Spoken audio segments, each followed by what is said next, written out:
Hey everyone, this is Steve Weintraub with Collider, and I am here with everyone behind us. Thank you so much for coming in the studio here at South by Southwest. Before we get started, I want to give a huge thank you to Supper Suite, Hint Water, Red Nose Day, all the people responsible for helping us be here. Covering festivals is what we call expensive, and sponsors are important. And I just want to say a sincere thank you. Let me start by saying how much this you guys all did such a great job, and the reaction last night in the theater was so huge. What was it like being in that theater watching it? Because no one in that theater had seen it prior to last night. Right. I'll go. It was such a great audience, and I loved hearing everybody's reactions because there were some parts in the movie where we didn't think that it was going to be funny, but obviously the audience did. So it was a good way to kind of, it was like a teaser for how it's actually going to be in the movie theaters. Yeah, it was really electrifying to experience it with an audience that was so ready for it and so receptive and responsive. Yeah, there were definitely things being said and that we were overhearing that were ludicrous. But it was really great to see how this film plays in a group and to feel the suspense and the titillation as well that was occurring in the room. Yeah. Also to just feel the ebbs and flows of the movie through the lens of the audience, like knowing when the room is really tense and then one of those gags that the jump out things happen and everyone's like yeah. It's really good to feel that and feel that the intention is having the impact that you intended. Yeah, right. And it was just, like you said, electrifying. You felt the kinetic energy, and they were just attached. There were scenes with Shahadi that people were like, ooh, yeah, that's right.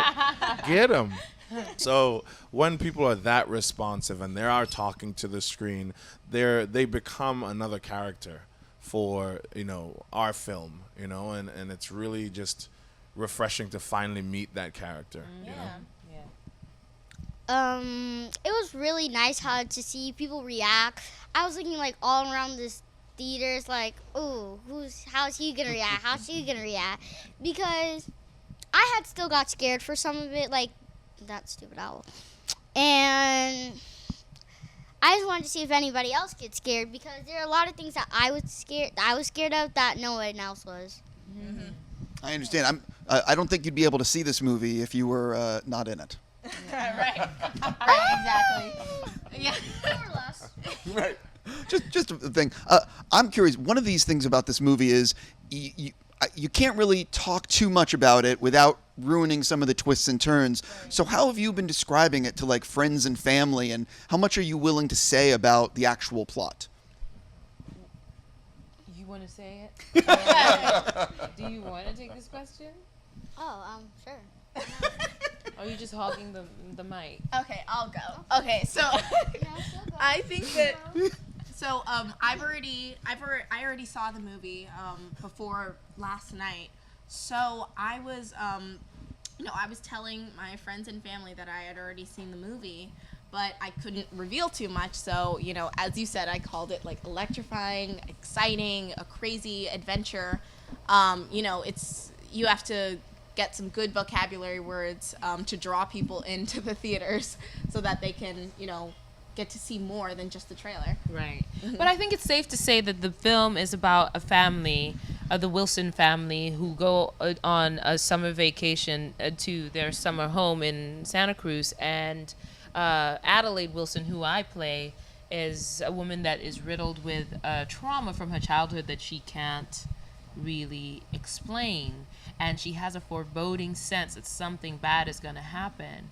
And she's proven right when these four shadowy figures show up at the top of their driveway. And then their worst nightmare ensues. And that's all in the trailer. Wow. Okay. It's a family story about how to move forward. A lot of people are essentially figuring out what's the best way they could move their lives forward in this film.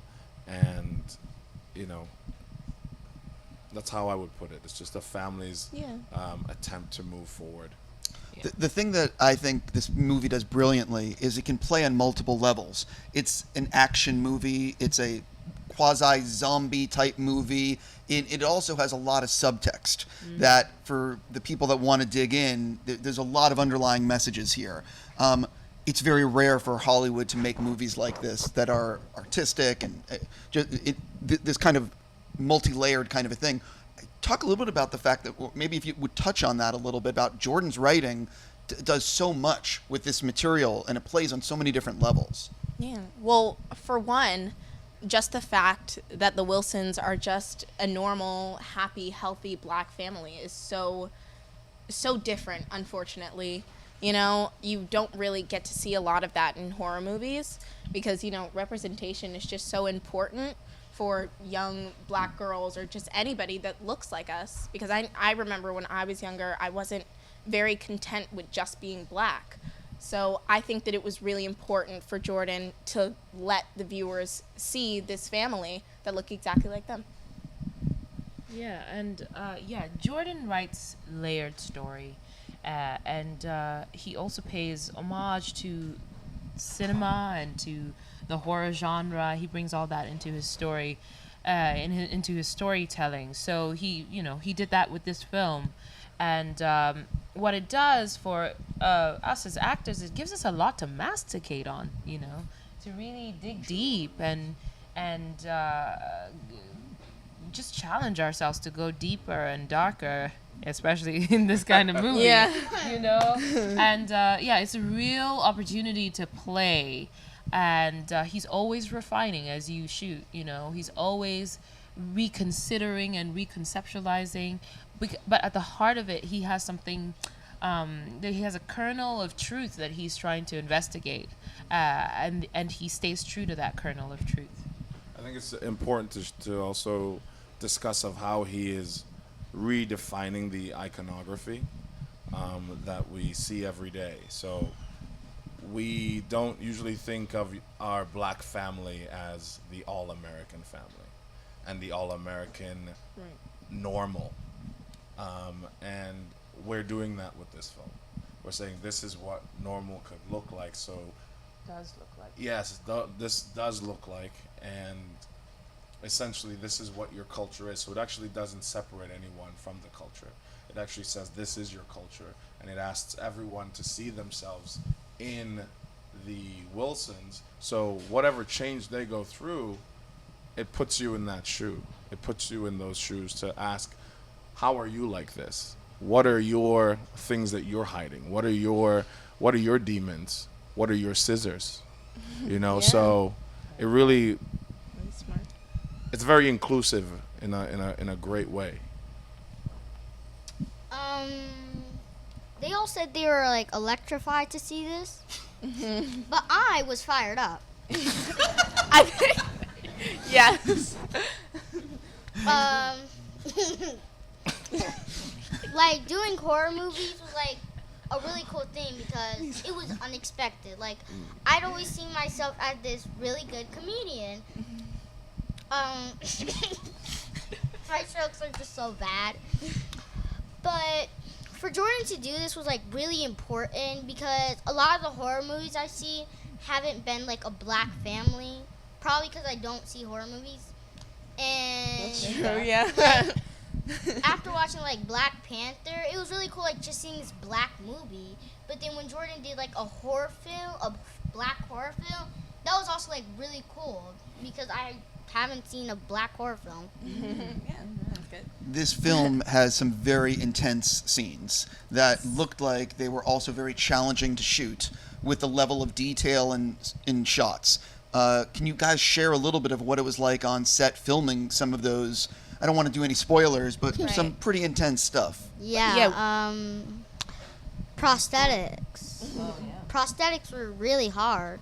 Like the makeup crew, Tim, Scott, and Sabrina, they're all like really good at it because the makeup looked so real when I put it on. And they kept doing it over and over again. And I was like observing how they were doing it. and it looks so real in the movie. And that helps you feel more comfortable being the character. And Just for the believing. intense scenes, I think that we really, all of us, I think everybody had to get into this different mood and this different kind of, mode. As soon as we, walked on set, the feeling was really different than us being the Wilsons, going to Santa Cruz. And, that really helped pull the scene all together. It made it look more realistic, and, it gives a different feeling for the audience to portray. There was a lot of support on the set. Yeah. There was a lot of support in everything. So even anything that seemed complicated, they tried to make it as simple for us to execute as possible. The swimming, the night shoots, changing. There were my experience of playing both Abraham and Gabe was that I didn't have to play them both a lot of times on the same day, and that helped because playing Abraham required a certain amount of just work and investment and a different mindset than Gabe. Gabe was a whole different experience. So not having to do those things a lot on one day really helped. And to have Jordan really support us on the days when we were one family looking at the other family was really helpful. Yeah. So it was just a set of incredible support every single day, and also the cast that would check in with each other, have lunch with each other, always be like, oh man, I'm seeing this little guy in a cool different way. How do I bring that into the story where I am that attached and want to protect him and want to change his future? Being able to spend time and have lunch with you really changed everything as well. Thank you. You want me? Yes, I can add to that. It's pretty exhaustive. But I think it was a challenge to act against yourself and never meet your scene partner. That was kind of like it was twisted. But yes, we did have incredible support, and Jordan was actually awesome. Like for me, what he would often do when he would play, because he's such a good mimic, a good impressionist, and so he would often play. He would on the mic play the other character, and that was really, really helpful because he's so good at it. You'd think it would be funny, but it was actually intriguing because he would kind of own it. He was not making making fun of you. He was actually trying to give you as much as he could so that you could do your best performance. And I think that was like the coolest thing, to have a director who could do that, who could take on that kind of responsibility, so that you're actually working with a spirited version of your other side. It would also add to the shock value on the day too. Right. Yeah. I obviously don't want to do spoilers, but there's a lot of stuff in this movie, and I'm curious how much, after reading the script, how much did you, how much did you get into, if you will, with Jordan about the specifics of the iconic, what we're seeing and the meaning behind certain things? How much did you sort of put it all together in the script? How much was Jordan telling you on set to sort of let you know? Do you know what I mean? Yeah, reading the script was it was almost like reading a really good book, because I would read it on the train on my way to school, and I would read it on the way home, and it was just amazing. And I could tell that it was amazingly written, because I would memorize those pages in seconds, and I would be like, oh my god, this is incredible. And then on set, he would tell us more about the meanings and the symbolism of the scissors and the rabbits and stuff like that, and it really helped pull the authenticity together. And we're always in conversation, and a great thing about Jordan is that he respects everyone's individual process, and my individual process requires a lot of conversation. I like to have more information than less, so he always engaged me, and I always had a lot of questions about the world, about the physics of the world, and the rules. I wanted to know the rules at all times, and then he also allowed you to just play, to have your own process, and you can share that with him and he'll make it a comfortable space. In regards to how much I knew of the themes and things like that, I knew it was a Jordan Peele script, so there's a lot of subtext. So I personally hired like a dramaturg to go through my script with me, and I'll ask him to do research on like the color red, or what scissors mean in different literature through time and cinema, and different things like that helped me really understand the world that we're playing in and what different things can mean to just make bolder choices and lean into function. Yeah, Jordan is very generous with information. He's very communicative, and he will let you know what themes he's pulling from, what references he's pulling from, and everything like that. One of the things he did was recommend 10 films for me to watch that he felt were references, for his approach to this film and his style in general. So I had to do that homework, which was not easy, but I did it. And some of the films came with "enter at your own risk." Oh gosh. She loves horror films. I love them. Oh my goodness, she was watching. She was like, "Oh yeah, that was really good." She was so easy about it. Oh my gosh, and I was just like, "Oh my goodness." But so there was that. But then also, yes, those lengthy conversations, because he really he's kind of inviting us to create with him. And I invited Jordan into my personal creative process more intimately than I have ever done with any other director, because he's so respectful of our process. So I knew he wasn't interested in tampering with it, and I knew that the more he understood about what was interesting to me, what I was drawn to, the more he could support it, and the more I could support his vision.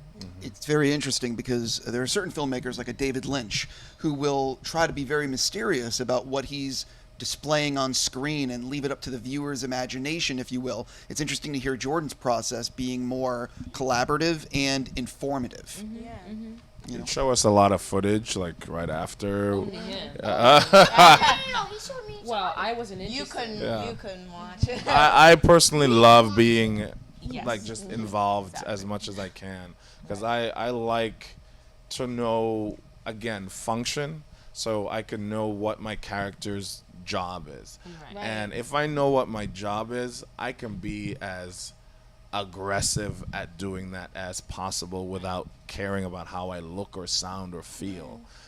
That gets me from being nervous, to be honest. Right. And that's the thing about Jordan, is that he would tailor make his directing style to each of us. So, for example, Winston loves playback, and he would always be in the video village looking at what we just did, and I'm averse to it. So he would protect me from the playback, and that kind of thing, I think, makes him an exceptional director, because he meets us where we are, and then and works with us from there. Because he gave us a lot of freedom in how we wanted our characters to look, both of them. He would ask us about things, what they would do personally.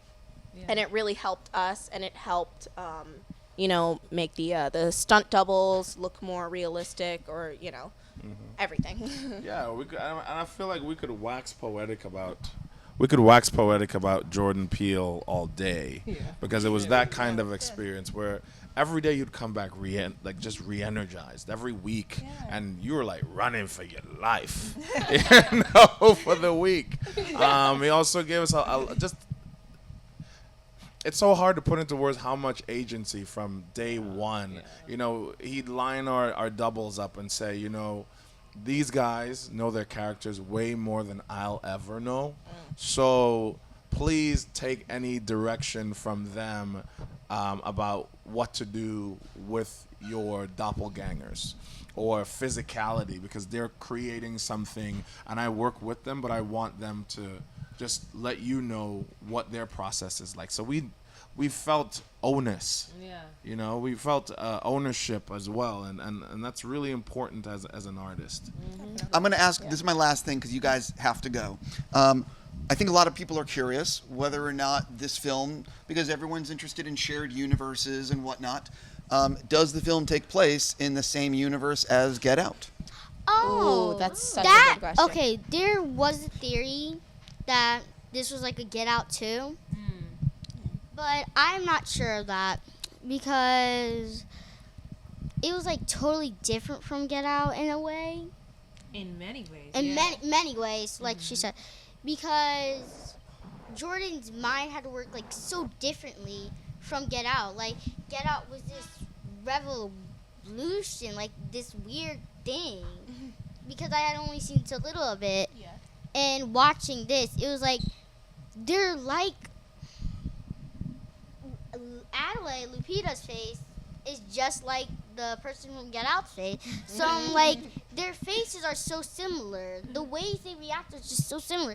But the things that are happening are just so different. Yeah. So for me, that would be like a no. So that would be a no. Yeah, so the cinematography was alike, but But you know what I mean, though, because like shared universes, if you will, like let's use the term Star Wars. All the Star Wars movies take Yes. place in the same universe. Yes. So Yeah, but I think the universe that Jordan is working with is Earth. Like, he's actually working with the world as we know it, right? sure. I think with this film, there's a little more fantasy in creating these monsters called the tethered, you know?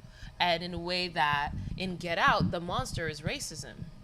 So that is, I think, more realistic. This one takes a few more liberties in the horror film genre. But he is, allegorically, I think metaphorically, he's asking us to look at our world as it is, you know? Right. Completely. So the universe is his mind, but his mind has very many different worlds, I Yes. suppose. I would say it's just dimensions. I'd say it's dimensions within one universe created by Jordan Peele. Right. That's a good answer. Because I think that It's like a jewelry box. Each piece of jewelry is like one of the universes. because I think that like It's a treasure. both of the stories are totally different, you know, and Jordan's made it very clear that like the story isn't about race, but it is important to have a black family, you know, starring. Yeah. And I think that that was really important, and you know, unfortunately, it is very controversial, but that's how it is right now. I 100%. I just want to. I have to stop and just say that you guys all did such great work in the movie. I say nothing but congratulations, and thank you so much for stopping in. And seriously, have a fantastic South by Southwest. Thank you Definitely. so much. Yeah. And we are out.